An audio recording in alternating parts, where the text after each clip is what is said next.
నేను మీ జాఫర్. ఈరోజు మనము 9th క్లాస్ తెలుగులో ఉన్నటువంటి తెలుగు వారిలో జ్ఞానపీఠ పురస్కార గ్రహీతల గురించి మనం ఈరోజు రివిజన్ చేసుకుందాము.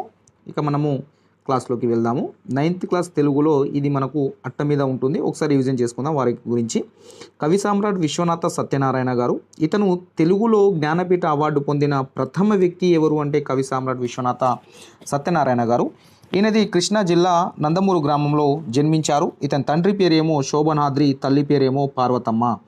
ఈయనకు బందరు హై స్కూల్లో చెల్లపిల్ల వెంకట శాస్త్రి అనే వ్యక్తి తెలుగు ఉపాధ్యాయుడుగా ఉండేవాడు. ఈయన కొంతకాలం కూడా అదే హై స్కూల్లో ఉపాధ్యాయునిగా పనిచేశాడు. సంస్కృత ఆంగ్ల భాషలో పట్టు సాధించారు మన కవి సామ్రాట్ విశ్వనాథ సత్యనారాయణ గారు. ఉద్యోగం చేస్తూనే మద్రాసు విశ్వవిద్యాలయం నుంచి ఎంఏ పట్టా పొందాడు. ఈయన national and AC Hindu and SRR degree కళాశాలల్లో ప్రిన్సిపాల్గా పనిచేశారు. సాహిత్య అకాడమీకి ఉపాధ్యక్షులుగా పనిచేశారు. శాసన మండలిలో సభ్యుడిగా కూడా పనిచేశారు. ఇతను కావ్యము, గేయము, నవల, కథ, వ్యాసం, నాటకం, విమర్శ, శతకం వంటి విభిన్న ప్రక్రియల్లో రచనలు చేపట్టాడు. లెక్కకు మించి గ్రంథాలకు పీఠికలు కూడా రాశారు. ఈయనకు కేంద్ర ప్రభుత్వం పద్మభూషణ్ బిరుదుతోటి సత్కరించింది. ఆంధ్ర విశ్వవిద్యాలయం కూడా కళాప్రపూర్ణ బిరుదుతోటి, శ్రీ వెంకటేశ్వర విశ్వవిద్యాలయం గౌరవ డాక్టరేట్ తోటి సన్మానించింది. ఈయన ఉమ్మడి ఆంధ్రప్రదేశ్ ఆస్థాన కవిగా ఉన్నారు. ఉమ్మడి ఆంధ్రప్రదేశ్ ఆస్థాన కవిగా కవి సామ్రాట్ విశ్వనాథ సత్యనారాయణ గారు ఉన్నారు. ఈయన రచనల్లో చూసినట్లయితే మనకు ఈయన రచనలో ప్రత్యేకంగా చెప్పుకోవాల్సినవి ఏంటి అంటే ఆంధ్ర పౌరుషము, ఆంధ్ర ప్రశస్తి, శ్రీ మద్రామాయణ కల్పవృక్షము, 1000 పడగలు, విశ్వనాథ మధ్యత్కరలు, కిన్నెరు సాని పాటలు మొదలైనవి. వీటిలో ఇతనికి శ్రీ మద్రామాయణ కల్పవృక్షానికి 1971లో జ్ఞానపీఠ పురస్కారం లభించింది. ఈయనకు తెలుగు భాష అన్న, తెలుగుతనం అన్న వల్ల మాలిన అభిమానము మన కవి సామ్రాట్ విశ్వనాథ సత్యనారాయణ గారికి. రెండో వ్యక్తి చూద్దాము. రెండో వ్యక్తి డాక్టర్ సి నారాయణ రెడ్డి గారికి కూడా జ్ఞానపీఠ పురస్కారం వచ్చింది. ఒకసారి ఇతని గురించి మనము రివిజన్ చేసుకుందాం.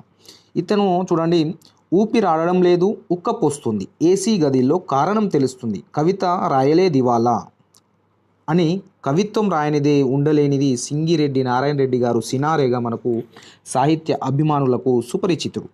ఈయన రాజన్న సిరిసిల్ల జిల్లాలోని హనుమాజిపేట గ్రామంలో జన్మించాడు. కరీంనగర్, హైదరాబాద్లో విద్యాభ్యాసం చేశారు. ఆధునికాంధ్ర కవిత్వము, సాంప్రదాయములు, ప్రయోగములు అనే అంశంపై పరిశోధన చేసి గౌరవ డాక్టరేట్ పట్టా పొందాడు. నిజాం కళాశాలలో, ఉస్మానియా విశ్వవిద్యాలయంలో ఆచార్యులుగా కూడా పనిచేశాడు. అధికార భాషా సంఘం అధ్యక్షునిగా, డాక్టర్ బిఆర్ అంబేద్కర్ విశ్వవిద్యాలయము, శ్రీ పొట్టి శ్రీరాములు తెలుగు విశ్వవిద్యాలయకు ఉపాధ్యక్షునిగా ఉన్నాడు. రాష్ట్ర ప్రభుత్వము సాంస్కృతిక భాష వ్యవహారాల సలహాదారునిగా పదవులను అధిష్ఠించాడు. రాజ్యసభ సభ్యునిగా సేవలు అందించాడు. ఈయన రాసిన మంటలు మానవుడు కావ్యానికి, మంటలు మానవుడు అనే కావ్యానికి కేంద్ర సాహిత్య అకాడమీ అవార్డు కూడా వచ్చింది. ఇతనికి 1988లో రాసినటువంటి విశ్వాంభర కావ్యానికి జ్ఞానపీఠ పురస్కారం లభించింది. ఇతనికి 1988లో విశ్వాంభర కావ్యానికి జ్ఞానపీఠ పురస్కారం లభించడం జరిగింది. ఇతని యొక్క కొన్ని రచనలు చూస్తే నవ్వని పువ్వు, కర్పూర వసంత రాయాలు, ప్రపంచ పదులు అండ్ తెలుగు గజళ్ళు, విశ్వనాథ నాయకుడు, ఋతుచక్రం మొదలైనవి వాక్యాలన్నీ ఈయన రాసినవే. అయితే వివిధ సంస్థలు అనేక బిరుదులతోటి సత్కరించింది మన సినారాయణ. అయితే 1992లో వీరిని భారత ప్రభుత్వము పద్మభూషణ్ తోటి కూడా సత్కరించింది. ఇతను 2017లో చనిపోవడం జరిగింది. ఇక మూడో వ్యక్తి రావూరి భరద్వాజ. ఇతనికి కూడా జ్ఞానపీఠ పురస్కార అవార్డు వచ్చింది. చూద్దాం ఒకసారి.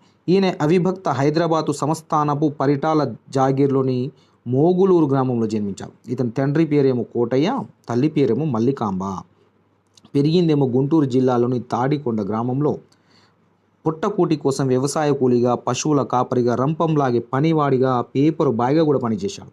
ఎన్నో కష్టాలు ఎదుర్కొన్న ఈయన కలం పట్టి రచయితగా మారాడు. ఈయన చదువుకున్నది అంతంత మాత్రమే. అయినా తన బలహీనతలన్నింటినీ సవరించుకొని తనదైన సొంత శైలిలో రచనలు చేపట్టాడు.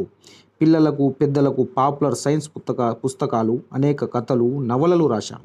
17వ ఏట నుండే రచనలు ప్రారంభించాడు. ఈయన రాగిని, దైవ రాజకీయాలు, జీవన సమరము, పాకుడు రాళ్ళు మొదలైనవి రచించాడు. ఈయన యొక్క రచనలు అనేకం ఇంగ్లీషు, హిందీ, తమిళం, కన్నడం, మలయాళం భాషలోకి అనువాదమైనాయి.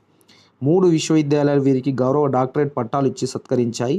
2012 సంవత్సరానికి ఇతనికి పాకుడు రాళ్ళు అనే నవలకు జ్ఞానపీఠ పురస్కారం లభించింది.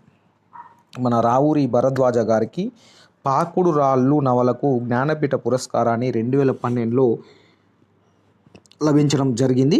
ఇతను 2013లో చనిపోవడం జరిగింది. ఇది 9th క్లాస్ తెలుగు టెక్స్ట్ బుక్లో అట్ట మీద ఉన్నటువంటి జ్ఞానపీఠ పురస్కార గ్రహీతలకు సంబంధించిన సమాచారం.